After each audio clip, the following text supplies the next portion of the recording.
জান্নাত হঠাৎ করে কোথায় চলে গেল, আমাদের কাউকে কিছু বলল না। আর এত রাতেই বা পালিয়ে কোথায় গেল, এত জিনিসপাতি সাথে নিয়ে গেল, ভিডিওতে কেন ওরে দেখা যায় না? বাবা, হাজারটা প্রশ্ন। আসসালামু আলাইকুম এন্ড হ্যালো এভরিওয়ান, সবাই কেমন আছেন? আশা করি আলহামদুলিল্লাহ ভালো আছেন। আমি হীরা, আপনাদের দোয়া আলহামদুলিল্লাহ অনেক অনেক ভালো আছি। আজকে আপনাদের সকল প্রশ্নের উত্তর নিয়ে আমার মেসেঞ্জার ফুল ভরে গিয়েছে, দেন ভিডিওটা আপলোড দিয়েই দিলাম। আমি তো বর্তমানে দেখতে পাচ্ছি যে আমার পেজে সব থেকে আমার থেকেও বেশি মিস করা যাচ্ছে জান্নাতকে, কারণ জান্নাত শুধুমাত্র বলেছে বিদায়, আল্লাহ হাফেজ, বাই, তাতেই অবস্থা এই। তাহলে শোনেন, জান্নাতকে আমরা শ্বশুরবাড়ি পাঠিয়ে দিয়েছি, ও আর ভিডিওতে আসবে না, ওরে দেখতে পাবেন না। কি কথাটা শুনে আপনাদের মনটা ভেঙে গেলে? তো ভেঙে গেলে কিচ্ছু করার নাই, ভেঙে যদি চুরমারও হয়ে যায় তাহলে আঠা দিয়ে অথবা সুপারগুলো দিয়ে আপনারা জয়েন্ট লাগিয়ে নিতে পারেন। কারণ যে চলে গেছে তাকে কি আর ফিরিয়ে আনতে পারবো? কখনোই পসিবল না। যদিও বা 2-1 দিন বেড়াতে আসতে পারে, তখন আপনাদের মাঝে সে আসবে, বাট আপনাদের মন যে ভেঙে দিয়ে সে চলে গিয়েছে, সেই মনটা ফিরিয়ে দেওয়া আমার পক্ষে পসিবল না। আর আপনারা অলওয়েজ আপনাদের মনটাকে কাচের তৈরি করবেন না, প্লাস্টিকের বা আরএফএলের তৈরি করবেন, যা পাচার খাইলেও ভাঙবে না। যাই হোক, ফাজলামো না করি। জান্নাত আসলে শ্বশুরবাড়িও কোথাও যায়নি, জান্নাতের বিয়েও হয়ে যায়নি। অনেকেই কনফিউশন যে আপু জান্নাতের কি বিয়ে হয়ে গেছে হঠাৎ করে, আমরা তো কোনো ভিডিও পাইলাম না, জানলামও না।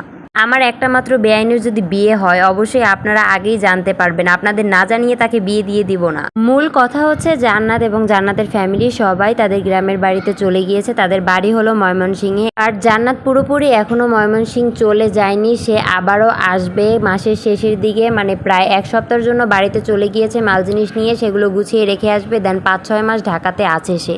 5-6 অথবা 7 মাস পর তারা আবার চলে যাবে বাড়িতে, তখন ফুললি চলে যাবে আর আসবে না। হয়তো বা আসলেও 2-1 দিন বেড়াতে আমাদের কাছে আসতে পারে। আর তারা যে গাড়িটা ঠিক করেছিল, সেই গাড়ি এসেছিল রাত 3টার দিকে। দেন রাত 3টা-4টার দিকে আমরা এই জিনিস সবগুলো নিয়ে গুছিয়ে দিয়ে এসেছি। দেখেন কত পরিমাণে কাজ করেছি জান্নাতকে বিদায় দেওয়ার জন্য।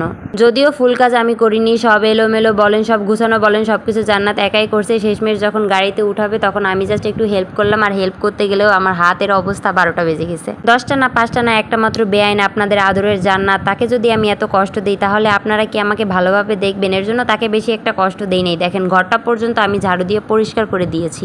এমন ভালোবাসা কোথায় পাবে জান্নাত বলেন? জান্নাত এই ভালোবাসা টানে আবার ফিরে আসবে খুব শীঘ্রই, তার জন্য অপেক্ষা করেন। এবং আসার পরে আপনারা সবাই ওকে লাইভে দেখতে চেয়েছেন, ও লাইভেও আসবে ইনশাল্লাহ, অপেক্ষায় থাকেন।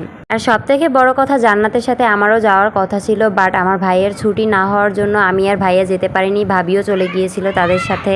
আর তাদের যখন বিদায় দিচ্ছিলাম বা ঘরদুয়ার যখন গুছাচ্ছিলাম তখনও কিন্তু তেমন একটা কষ্ট লাগেনি, বাট তারা যখন গাড়িতে উঠে চলে যাচ্ছিল মনে হয় আমার কলিজাটা টান দিয়ে কেউ ছিঁড়ে নিয়ে যাচ্ছে।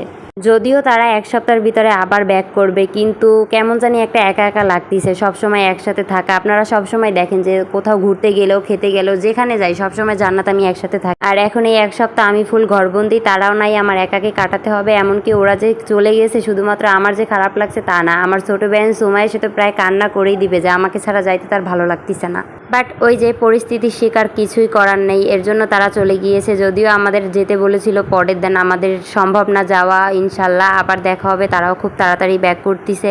যাই হোক, সবাই তাদের জন্য দোয়া করবেন, আমার জন্য দোয়া করবেন। আর আজকের ভিডিওটা এই পর্যন্তই। আশা করি আপনারা আপনাদের সকল প্রশ্নের উত্তর পেয়ে গেছেন যে জান্নাত শ্বশুর বাড়ি যায়নি, জান্নাত বাপের বাড়ি গেছে, নিজের বাড়িতে গিয়েছে। আর ওদের গাড়ি ছেড়ে দিয়েছিল ঠিক 5টা 22-এ, তখন আমি বাসায় এসে ঘুম দিয়ে ঘুমে একেবারে 12টার সময় ঘুম থেকে উঠেছি। আর বাসায় সারাদিনের কাজের ব্যস্ততার মাঝে ভিডিও এডিট করে ভয়েস দেওয়ারও টাইম পাইনি, তাই আপলোড দিতে একটু লেট হলো, তার জন্য খুবই দুঃখিত। আজকের ভিডিওটা এই পর্যন্তই। সবাই ভালো থাকবেন, সুস্থ থাকবেন, আমার জন্য দোয়া করবেন, আপনাদের সকলের জন্য দোয়া করি। আর সবসময় এভাবে আমার পাশে থাকবেন, অলওয়েজ সাপোর্ট করবেন। আল্লাহ হাফেজ।